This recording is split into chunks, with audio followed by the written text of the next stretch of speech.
I ultimately recovered my dog and ensured the woman who stole her would face a third warrant for her arrest, and it all started with a single, frantic phone call during a layover in Las Vegas. I was on my way home to Sacramento from a wedding in Texas. The moment the plane landed in Vegas, my phone blew up. It was my roommate. He told me our backyard gate was busted open, and my dog, my beautiful husky wolf mix, was gone. That dog is my everything. I've had her for 3 years, since she was a puppy. She's been my rock through breakups, layoffs, even evictions. She was the only friend I had left after rumors from my ex poisoned my social circle. I got home and immediately went into crisis mode, flyers, rewards, notifying every shelter and vet in the area, and flagging her microchip. I posted on every lost and found page I could find, and to my surprise, the story started going viral on Facebook.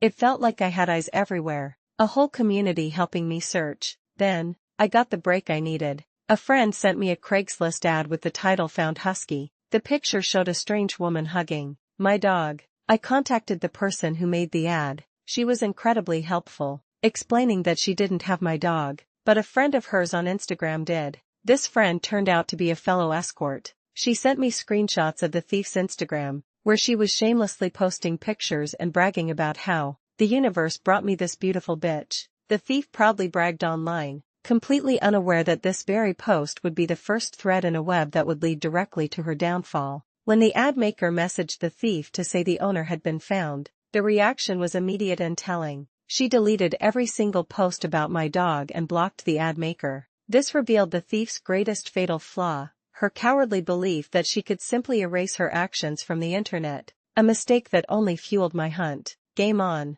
With my detective and a legion of online supporters, the search intensified. I filed a police report, but they were clear. They couldn't do anything unless I found the exact location where my dog was being held. So, we dug deeper. We found her legal name, all her associated addresses, and even info on her family. That's when we hit the jackpot. She already had 2 active warrants for her arrest. The charges included petty theft, a hit and run, lying to an officer, and possession of contraband. I found her phone number, her personal one and her escort number, and I called her. The moment I identified myself, she exploded, accusing me of harassment and threatening to press charges. She lied, claiming she'd dropped my dog off at a specific shelter 2 days prior. A quick call to that shelter confirmed it was a total fabrication. Meanwhile, she was being told that I had 3 years of time-stamped photos and microchip registration proving the dog was mine, but she still refused to give her back. For a moment,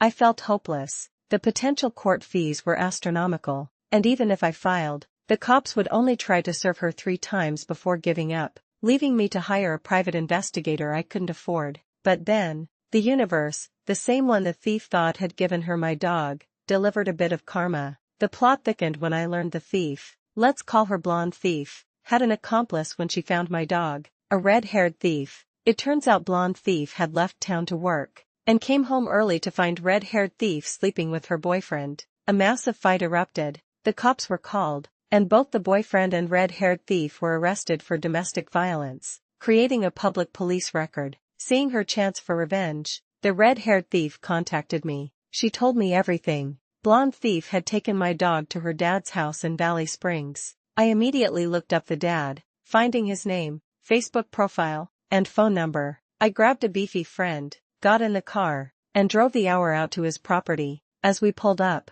my heart stopped. There she was. My dog saw me and came running to the fence. The second I opened that gate, she tackled me with joy. I got her in the car and immediately called the police. They arrived and tried to get the dad to answer the door, but he wouldn't. I gave them my full statement, detailing everything, including the thief's criminal record. They assured me they'd be catching up with him and that I could press charges for grand theft and animal endangerment. That meant she was now looking at a 3rd warrant. Having my dog back, happy and safe, was the only victory I needed. The next day, the thief, completely oblivious, messaged a friend of mine, threatening to call the police about my alleged harassment. My friend's reply was perfect. You do realize the owner came to your dad's house and took her dog back while the police watched it happen? She is pressing charges on you and they are coming for you. Enjoy jail. The thief, predictably, flew into a rage, threatening to fight my friend. The whole ordeal was a nightmare. But it hammered home a simple truth that one commenter on my story put perfectly: people like this aren't just stealing an animal, they are stealing a person's family. This story shows that when the system fails, pure determination fueled by love can still win the day. What's the most extreme length you've gone to for a pet you loved? Share your stories in the comments below.